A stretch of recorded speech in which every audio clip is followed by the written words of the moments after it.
ছিল ছেলের স্কুলে শিশু দিবসের অনুষ্ঠান, তো সেখানে তো গার্জেনরা উপস্থিত থাকতেই হবে। তো ফাইনালি দেখো সবাই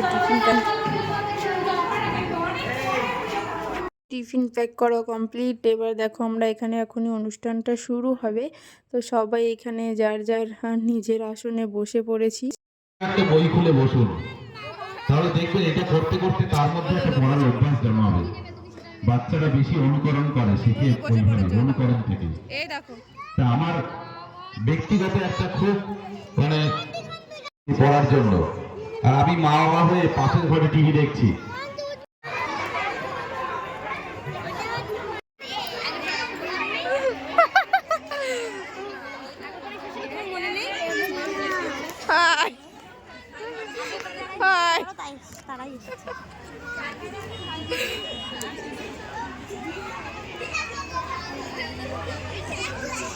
ফাইনালি দেখো পুকুরটা কত সুন্দর নাচ করছে।